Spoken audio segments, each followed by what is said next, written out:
Listo. Gracias, buenas noches. Primero, agradecer a la doctora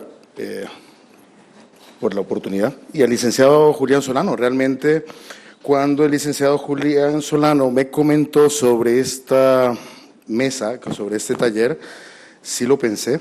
Lógicamente, estar presente en un auditorio con más de 300 abogados, claro, es como la peor pesadilla de un médico, pero bueno, vamos a ver cómo salimos de esto. Ok. Vamos a hablar sobre la mala práctica médica. No voy a comentar mucho sobre lo que es la mala práctica médica, visión del abogado, porque realmente ustedes son los que me pueden enseñar de eso. Les voy a enseñar dentro de mi humilde entender y conocimiento qué es lo que vemos nosotros al otro lado de la trinchera. Ha sido realmente enriquecedor escuchar las primeras ponencias y vamos a ver si podemos aportar algunos temas adicionales. La siguiente, por favor. Yo tengo cómo cambiar aquí la...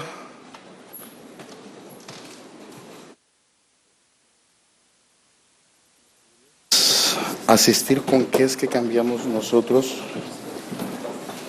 Ah, gracias. Perfecto. Ok, perfecto. La primera base que nosotros consideramos, y este texto lo saqué de una actividad que se va a hacer ahora el próximo 14 de noviembre en Fortaleza, Brasil, que es el primer Congreso Internacional sobre Seguridad en Cirugía Plástica. Interesantemente, eso es un problema básicamente de todos los países. Y ahora la cirugía plástica conlleva un ejemplo de lo que podría verse en cuanto a mala práctica médica de otras especialidades. En el consenso se habla que no hay que interpretar las normas constitucionales y legales de garantía de la práctica profesional o a expensas de aquellas que protegen la vida y la integridad física y mental de la persona humana. Básicamente, tenemos que tener los mismos criterios de seguridad para propios y para extraños. Realmente, el centro de la función del médico es el paciente y hacia ese tienen que seguir todos nuestros esfuerzos. Ahora bien, mala práctica, implicaciones, denuncias, totalmente es llevar una pequeña revisión, que eso lo haces en cuestión de 5 minutos, sobre presuntas malas prácticas nacionales o internacionales.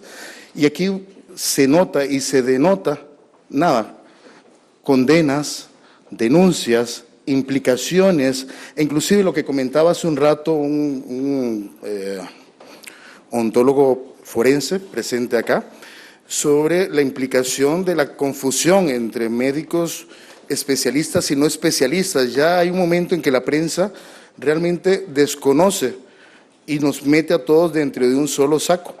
Entonces, cuando hablas malas praxis en cirugía plástica, siempre se define al cirujano plástico como el creador de este presunto ilícito, pero no siempre es así.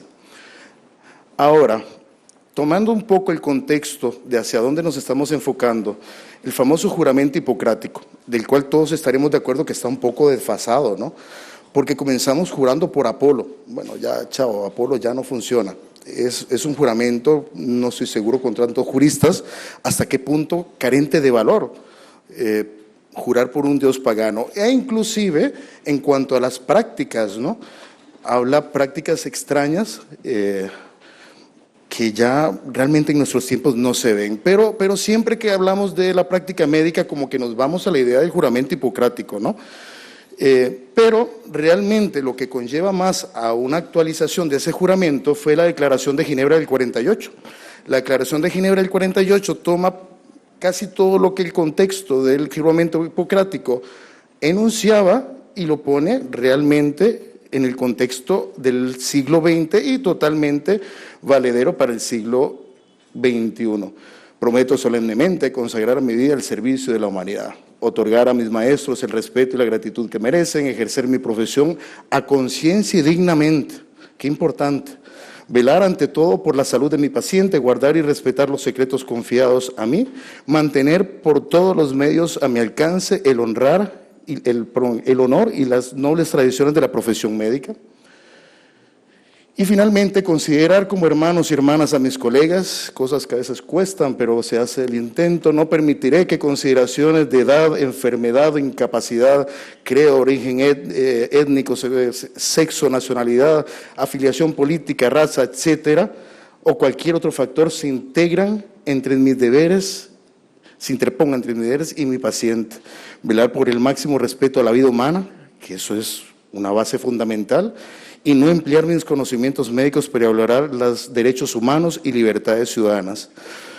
Y hago una promesa solemne. Eso realmente sí denota un contexto actual que no lo tenía el juramento hipocrático hace siglos atrás.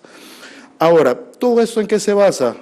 Bueno, en la ley básica de la actividad médica, no hacer daño, aunque eso no siempre es hecho, y ya lo han estado estableciendo muchos de los juristas que previamente comentaron. No hacer daño no siempre va a ser factible, porque se puede hacer daño directo o indirecto. Caso iatrogénico, que ahora estuvimos comentando con el licenciado Barleta realmente sobre el término iatrogenia, porque implica un poco más, pero eso ahorita lo vamos a hablar. ¿Qué es importante aquí? Lo que se comentaba en el panel anterior. Los organismos oficiales de regulación y fiscalización de cada país van a tener la autoridad para disciplinar la ética y la práctica de la medicina. Realmente, si no lo hemos estado haciendo bien, la responsabilidad va a recaer en nosotros mismos. ¿Ok? ¿Qué normas regulan la práctica médica prácticamente en el país? Ley General de Salud, Estatutos de Servicios Médicos, la Ley Orgánica del Colegio de Médicos, Código Ético del Colegio de Médicos, Reglamento de Especialidades y Subespecialidades, el mismo que está en desarrollo y ahora vamos a comentar de eso, y Reglamento General de Hospitales. Básicamente ese es el contexto que actualmente regula la práctica médica en el país. ¿Ok? Lógicamente sin olvidar los derechos del paciente, que al final de cuentas es el centro de nuestra existencia, el derecho a la vida, a la salud, a la dignidad humana, que se guarde el secreto de la vida privada y la integridad física del individuo. Basado en eso es que vamos a definir qué es nuestra práctica usual y la vamos a basar en la idoneidad del recurso profesional, técnico e instalaciones, porque eso es lo que le queremos ofrecer a nuestros pacientes, la mejor opción, porque ningún paciente ni ningún cirujano está exento de complicaciones. Eso no es un pecado. Lo que sí es un pecado es que esa complicación se dé por una falta de cuidado, por un descuido nuestro. Entonces, buscar esa idoneidad en el recurso, que no va a implicar, insisto, el no complicarse, implica en darle un mejor argumento al paciente para su resultado y un manejo propicio de sus posibles complicaciones. ¿Por qué razón? Porque eso es lo que vemos todos los días en las salas de emergencias.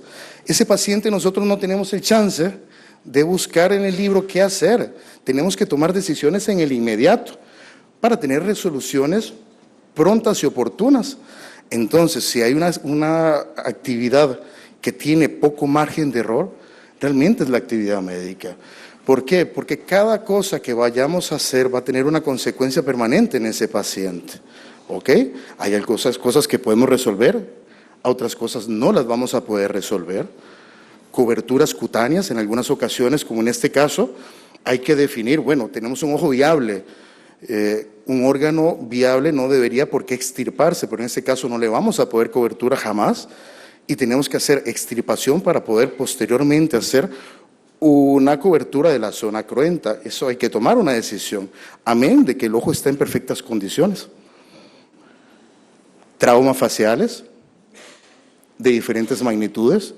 Cada vez que se toma una decisión de qué tipo de placa, qué tipo de procedimiento, en qué momento hacerlo, qué valoraciones preoperatorias ocupan, si ocupa completo o incompleto los preoperatorios por tratarse de una emergencia, esas son las decisiones que el médico tiene que conllevar en su práctica diaria.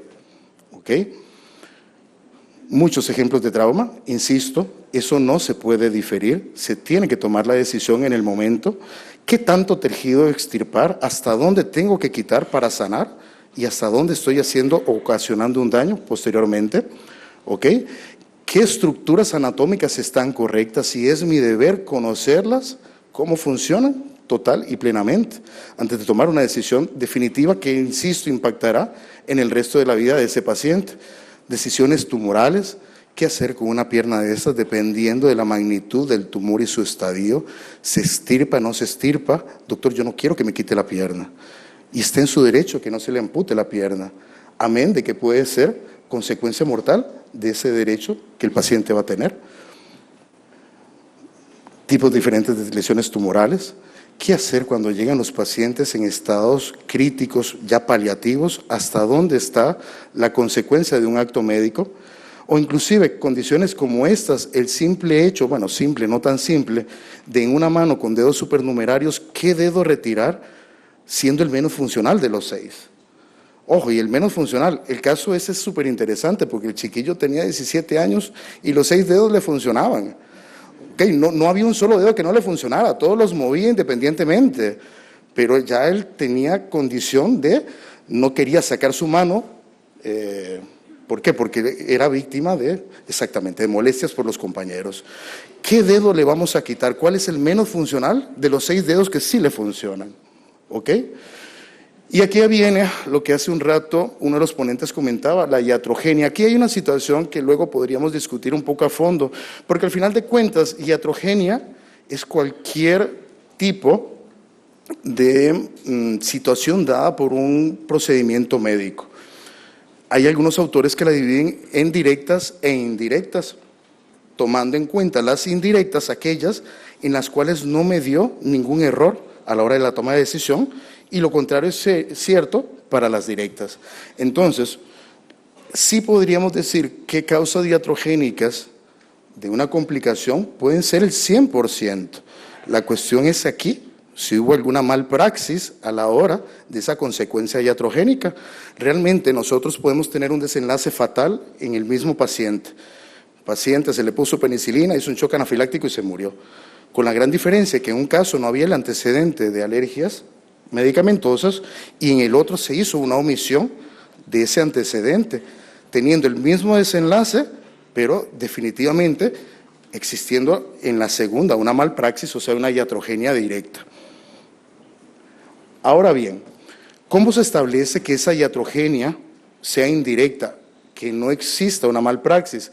Lógicamente por vía de exclusión, porque al final de cuentas, insisto, el resultado puede ser el mismo, ¿ok? Entonces tenemos que definir bajo un estudio consciente de la evolución pericial si existió realmente esa falta de cuidado. Lógicamente es aquel daño inevitable al margen de la falibilidad y no deriva ningún tipo de responsabilidad legal, que eso hace un rato lo comentaba también uno de los panelistas. Ejemplos, cicatriz queloidea. Realmente la cicatriz queloidea es una cicatriz patológica que se puede presentar en cualquier paciente.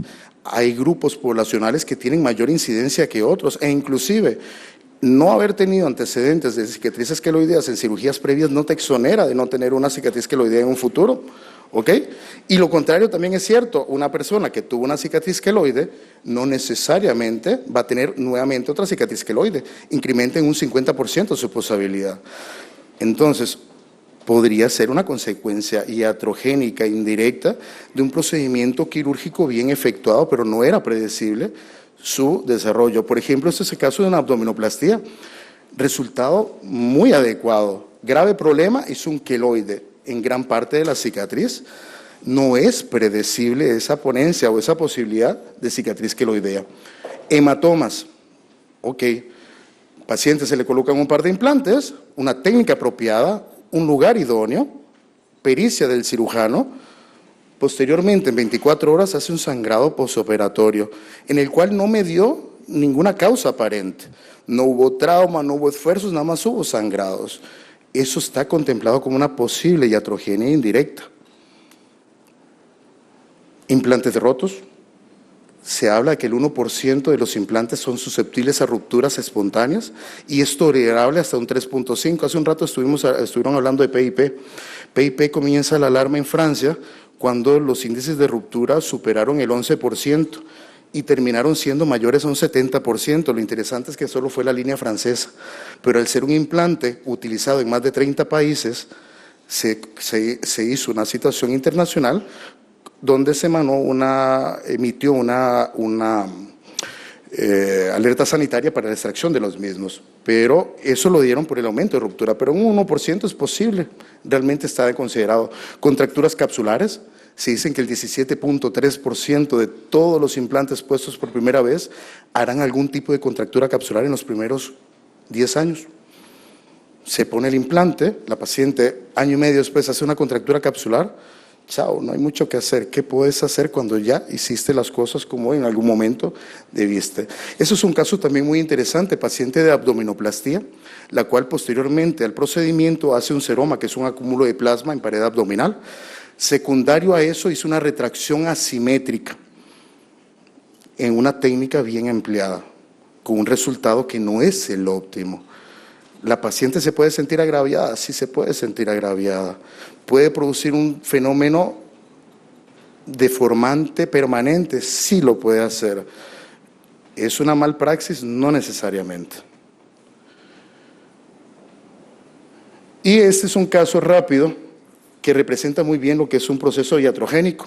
Paciente de 28 años, sana, que se pone un piercing en el... Yo nunca entendí por qué en la horquilla external se puso un piercing, pero se lo puso ahí. Hace una sepsis, shock anafiláctico, entra en paro cardiorrespiratorio, la llevan al hospital de Heredia. Durante las maniobras de resucitación le toman una vía sobre su mano derecha, la cual a la hora de meterle la adrenalina, el bolo de adrenalina para la resucitación, revienta la vena y hace una necrosis isquémica secundaria a la adrenalina. La gran ventaja es que la desventaja es que se pierde el dorso, la cobertura cutánea de mano, la gran ventaja es que la paciente sale viva. Hacer cobertura de un dorso de mano no es sencillo, eso es un corgajo inguinal cruzado y prácticamente esa recuperación conlleva más de un año de cirugías y rehabilitación.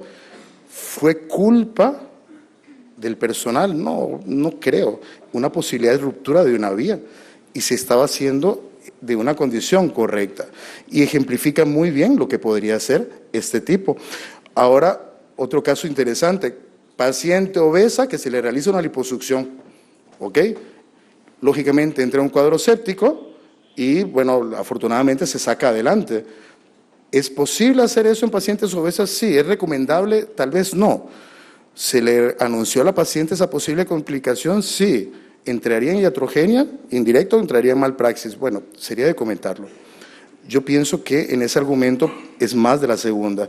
Y el último caso de una iatrogenia indirecta, desde nuestro punto de vista, paciente de abdominoplastía, reducción mamaria, conocida sana, 40 años, tabaquista, sin ningún antecedente patológico. Se opera satisfactoriamente, 3 semanas después de la cirugía comienza con cefalea, dolor de cabeza intenso, que se intensifica con el pasar de los días. Al segundo día, cuando ya es sumamente importante el dolor de cabeza, se valora por neurología, se le hace un angiotac y se le encuentra un aneurisma que era asintomático de la cerebral posterior. Era imposible de prevenir, imposible de predecir, imposible de saber que iba a ser un sangrado que en cualquier momento iba a ser. Y lo hace 21 días después de la cirugía con el resultado lamentable y fatal del deceso de la paciente. ¿Conllevaría eso a una malpraxis? Muy poco probable. Por eso la documentación es tan importante. ¿Qué es lo que nos defiende? Un consentimiento informado bien hecho, un expediente clínico claro, no con letra de médico, puesto que todo se basa en la medicina basada en evidencia. Eso es lo que nosotros podemos evidenciar, que se hizo un acto correcto a la hora de llevar a ese paciente a la cirugía. Esta frase la tomé de la página de la Unión Médica, en el capítulo penal que dirige el licenciado Solano. Aún el médico más diligente puede ser objeto de una denuncia infundada. Y es cierto, o sea, el paciente que se cree agraviado por un resultado que no era el esperado, puede confundir, y yo creo que eso no es un pecado, el hecho de una iatrogenia indirecta a una malpraxis. Y está en todo su derecho de llevarlo a los tribunales. Ahí es donde nosotros, o ustedes, porque nosotros como perito, también funciono como perito de la Corte cuando me he requerido, y ustedes es evidenciarlo y el de ustedes es demostrarlo. ¿Y qué es la malpraxis? Bueno, básicamente eso, una mala práctica. Y no solamente de la medicina, de cualquier ejercicio inadecuado de la profesión, y se basa en una omisión del deber de cuidado. y la vamos a interpretar en tres grandes grupos: impericia, imprudencia y negligencia. Ok, impericia, ya de todos conocidos, la incapacidad técnica para el ejercicio de una función profesional arte determinada. Y aquí voy a hacer hincapié y voy a robar un minuto en lo que es carencia de conocimientos necesarios y carencia de experiencia necesaria, que eso es lo que va a definir la impericia. Pero ¿cómo en Costa Rica definimos la pericia de un médico? Ok, aquí existe un marco regulatorio, uno de ellos que es la Ley Orgánica del Colegio de Médicos. Ok, la Ley Orgánica del Colegio de Médicos, que ciertamente es un poco desfasada, es del 62, define en su artículo 5 que solamente las personas inscritas en el colegio o autorizadas por este podrán desempeñar las funciones públicas relacionadas con el ejercicio profesional de la medicina o de sus ramas. Básicamente eso es lo que dice el artículo 5. Se da una interpretación de la Junta de Gobierno de febrero del 2006 que reza: todo médico y cirujano puede realizar a nivel público y privado bajo su responsabilidad cualquier acto médico dirigido al diagnóstico y tratamiento de las enfermedades, no importa cuál sea su naturaleza. Y hablan que de acuerdo al artículo 5, nosotros desde la asociación consideramos, y eso lo hemos hecho saber a la Junta actual, que eso es un cheque en blanco, pues eso es una interpretación de un artículo que carece, desde nuestro punto de vista, de una regulación real y fiscalizadora como debería ser el Colegio de Médicos. Le están diciendo: si usted cree hacerlo, hágalo, y luego ante los abogados y los jueces se defiende. Más o menos por ahí anda el refrán. Más cuando nosotros sabemos y concordamos que el Colegio de Médicos en este momento, para médicos generales, o sea, médicos y cirujanos, carece de algún medio para que inscriban atestados como requisito previo para el ejercicio de la actividad médica. ¿Qué implica esto? Que bajo ese argumento, un médico y cirujano, un médico con el grado de médico y cirujano, que haga cualquier tipo de curso, indistintamente de dónde lo haga, puede valerlo, porque no existe un marco regulatorio a nivel de colegio que se lo impida. Siendo muy diferente el reglamento de especialidades y subespecialidades, en el cual sí te habla de prácticamente la vez pasada las conté, 15 páginas de requisitos para inscribir una especialidad médica, para así de esa manera llamarse especialista en y ejercer como tal en el país. Ahí nosotros volvemos a lo que es, por lo menos la tesis de la asociación, tigre suelto contra burro amarrado. Si soy especialista tengo que demostrarlo, pero si no soy, no importa. Más o menos esa sería la base. Aún así, el Colegio de Médicos está haciendo un gran esfuerzo en cuanto a la reglamentación de este punto, en lo que son los perfiles, porque sale de la tesis que al no existir un perfil de lo que hace un cirujano plástico o un neurocirujano, pues cualquier médico lo podría hacer. Entonces sí voy a avalar también la buena fe que tiene el Colegio de Médicos en este momento de reglamentarlo. Lo que pasa es que los tiempos de Dios a veces son diferentes a los humanos. ¿Por qué les comento eso? Porque a veces entonces cuando hablas de impericia, a uno como perito médico le cuesta mucho definir si ese machetazo, si lo queremos comentar, fue hecho por falta de pericia de la persona. O sea, estaba bien capacitada esa persona, tenía la experiencia necesaria, más aún cuando no está inscrita como tal en el Colegio de Médicos y asumimos que lo aprendió solamente con un curso, ¿no? Una necrosis de tejidos blandos a cualquier médico le puede suceder, eso a propios extraños. Qué difícil concebir pericia bajo el argumento de que cualquier médico y cirujano debidamente incorporado puede hacer lo que a bien le parezca. Es muy difícil. Desde el punto de vista pericia, ¿ok? Que es la primera parte de impericia la que vamos a ver. Porque bien es cierto, una abdominoplastía realmente la técnica no es tan compleja.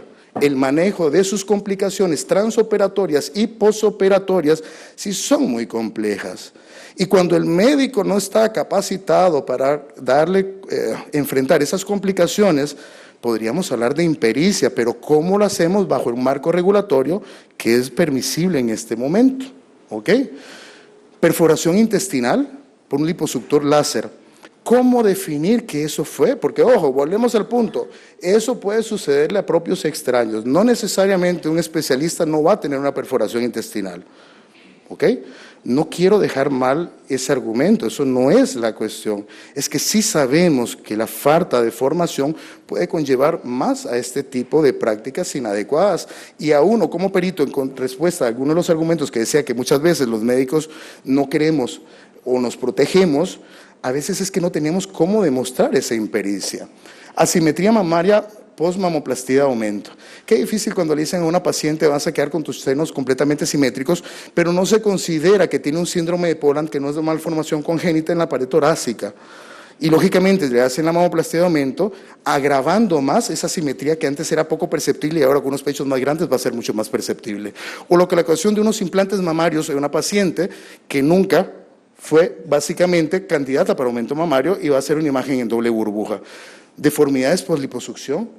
¿Cómo saber si eso fue por impericia del médico? Quemaduras por liposucción láser, que ahora está muy en boga y muy de moda, desafortunadamente, en manos de hasta esteticistas.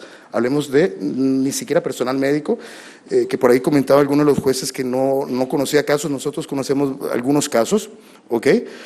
¿Cómo decís que esto fue por falta de pericia o impericia cuando no contamos ese marco regulatorio o de enfermedades más permanentes? Negligencia médica. Actitud negativa o carente por parte del profesional que no ha expuesto el empeño necesario, el celo requerido, la diligencia exigible, la preocupación correspondiente, el cuidado solícito y hasta la imaginación suficiente que la atención del paciente demande. Esa es una muy buena definición de un jurista sobre lo que es la negligencia, ¿ok? Cuando se habla que en Alemania, siendo ellos tan estrictos con su control, el 10% de los actos médicos en un año se pueden hablar que fueron negligentes y el 1% llevan a una muerte, es donde uno no entiende cómo en Costa Rica nuestras estadísticas son más bajas. Algo está sucediendo y hay algo en el marco regulatorio que no es suficiente. Absceso glúteo después de una liposucción, se le puede dar a cualquiera, más si lo hacemos en una sala de cirugía menor y exponemos a los pacientes a grandes lavados quirúrgicos en los hospitales que terminan en la caja por lo caro de sus medicamentos. Inyección de biopolímeros, que están tan de moda. Muchas veces lo que están utilizando en este tipo de locales, en algunos locales, es silicón, productos de dudosa reputación que va a producir granulomas por silicón de por vida. Nunca más vamos a poder solventar esto. O sea, quedó deforme de por vida. Eso también es esa es una metilmecacrililato, colocación de cemento óseo sobre la región de mejilla. Se le tuvo que sacar quirúrgicamente, quedando una deformidad permanente que solamente con injertos grasos a repetición se va a poder solventar. Aumentos glúteos con biopolímeros, cosa que no se hace. No existe ningún biopolímero autorizado para este fin y se hacen muchas veces con el uso de silicón. Lo mismo, imprudencia para ir terminando, actuación temeraria o precipitada, inexcusable. Aquella infracción del deber de cuidado y predecibilidad. Yo como médico tengo que tener la imaginación de predecir la posible consecuencia del acto. Y vuelvo a una definición de un jurista: actúa imprudentemente el que infringe un deber de cuidado que personalmente le incumbe y puede prever la aparición de este resultado. Bajo ese argumento, esto es un video, no lo vamos a pasar por cuestión de tiempo, con una sepsis severa. En el momento en que se abre esa mama, sale aproximadamente 300 cc de pus, hecha por una persona no capacitada desde nuestro punto de vista, en un lugar no capacitado para este tipo. Deformidad postabdominoplastía bajo circunstancias similares, secuelas de quemadura láser, ¿Cómo no vas a pensar que es predecible ese resultado si tu capacitación es incompleta? Secuelas de quemadura láser. E insisto, es la moda. Ahora usted llama a Facebook y hay por lo menos 20 páginas diciendo, venga, le hagamos cuadritos. Y todos le hacen cuadritos. Yo estoy esperando a ver quién me hace cuadritos, pero todavía no me han resuelto. No, yo quiero cuadritos, no se rían. Pero va a aparecer al gimnasio, pero bueno, estamos en eso. Necrosis de pared abdominal. Y finalmente, la consecuencia más terrible del acto médico, directo o indirecto, la muerte de un paciente. Ok, y volvemos al punto. A cualquier médico se le puede morir un paciente. Eso es posible. Lo que no es perdonable y es incorrecto que sea por falta de cuidado. Cuando vos tenés una paciente de escasos 30 años, madre de hijos, que se somete a un procedimiento quirúrgico y que no hay capacidad de diagnóstico en el posoperatorio de un absceso, cuando posiblemente se pudo haber diagnosticado en etapas más tempranas y termina con lavados quirúrgicos a repetición por 3 meses, con finalmente una amputación de su miembro para tratar de salvar la vida y fallece, tenemos que ver, algo estamos haciendo mal, más si esta condición es repetitiva, tenemos que hacernos un autoexamen de conciencia. Básicamente, espero no haberlos aburrido mucho. Bueno.